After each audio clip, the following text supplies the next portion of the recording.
2018 dari Universitas Trilogi.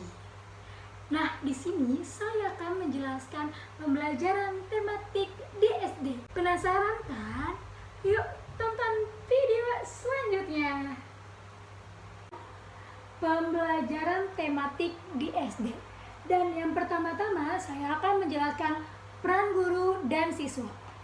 Peran guru dan siswa dalam pendidikan adalah tenaga profesional dengan tugas utama mendidik, mengajar, dan membimbing, mengarahkan, melatih, menilai, dan mengevaluasi peserta didik.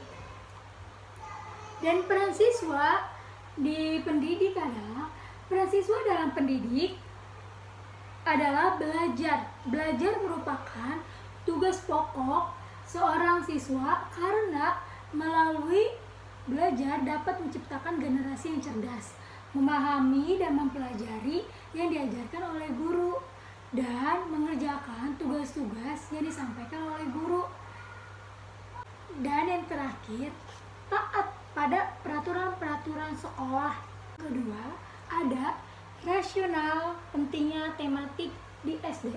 Yang pertama itu secara filosofi, yang kedua pola pikir yang digunakan, yang ketiga tujuan, dan yang ketiga ini saya akan menjelaskan tentang konsep dasar pembelajaran tematik integratif. Itu apa aja sih prinsip-prinsipnya? Nah, yang pertama itu ada prinsip penggalian tema. Apa sih? Jadi prinsip penggalian tema itu, yang pertama itu tema yang dipilih hendaknya tidak terlalu luas dan tidak terlalu sempit. Nah, yang kedua, tema hendaknya bermakna bagi siswa. Nah, yang ketiga, tema yang dipilih sesuai dengan tingkat perkembangan anak. Nah, prinsip yang kedua, pelaksanaan. 1. Guru bukan aktor tunggal dalam pembelajaran. Yang kedua, terjadi pemberian tanggung jawab yang jelas baik kepada individu maupun kelompok. Nah, yang ketiga, guru hendaknya bersifat akomodatif terhadap ide-ide yang muncul. Nah, yang ketiga ini adalah prinsip evaluasi. Apa sih prinsip evaluasi itu? Prinsip evaluasi itu yang pertama menekankan pada terjadinya evaluasi diri pada siswa. Nah, yang kedua, evaluasi bersifat otentik.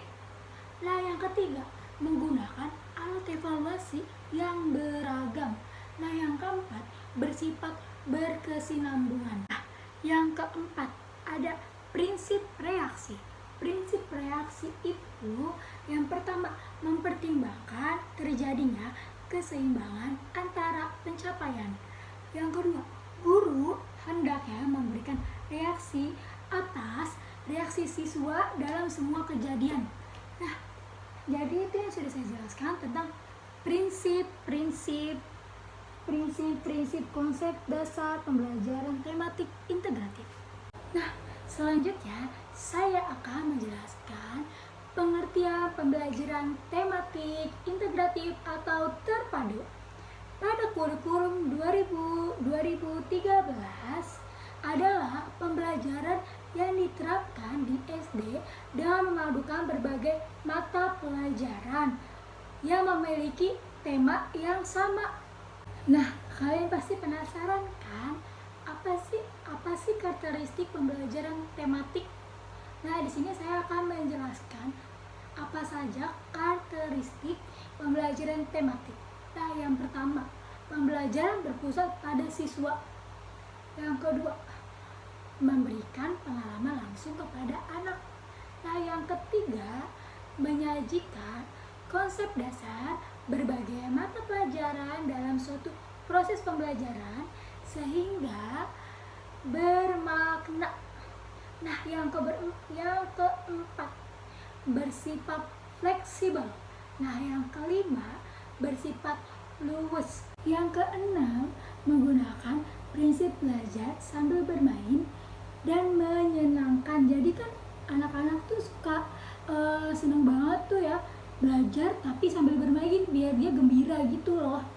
Nah, saya juga akan menjelaskan prinsip-prinsip pembelajaran tematik. Yang pertama, peserta didik mencari tahu, bukan dikasih tahu. Jadi siswa itu kita beritahu, bukan dikasih tahu. Kayak gini loh contohnya gitu. Nah, yang kedua, fokus pembelajaran diarahkan kepada pembahasan kompetensi melalui tema yang paling dekat dengan kehidupan peserta didik. Jadi fokus pembelajaran itu diarahkan sama anak-anak. Temanya itu tentang kehidupan dia sehari-hari gitu, biar dia ngerti dan cepet nalarnya itu di otaknya. Nah, yang ketiga, sumber belajar tidak terbatas pada waktu. Nah, yang keempat, guru harus merencanakan dan melaksanakan pembelajaran. Nah, yang kelima, memberikan pengalaman langsung kepada peserta didik. Yang terakhir, saya akan membahas prosedur pelaksanaan. Yang pertama, tahap perencanaan. Tahap perencanaan itu ada penentuan tema, identifikasi dan pemeliharaan sumber belajar, pemeliharaan aktivitas belajar, perencanaan evaluasi. Nah, yang kedua, tahap pelaksanaan. Ada apa aja sih? Penyajian tema, curah pendapat, membuat kontrak belajar, pengumpulan dan analisa data, penyajian hasil belajar. Nah, yang ketiga, tahap evaluasi. Ada fokus sarana dan ada teknik. Dan inilah penjelasan dari saya. Kurang lebihnya mohon maaf, semoga bermanfaat. Dan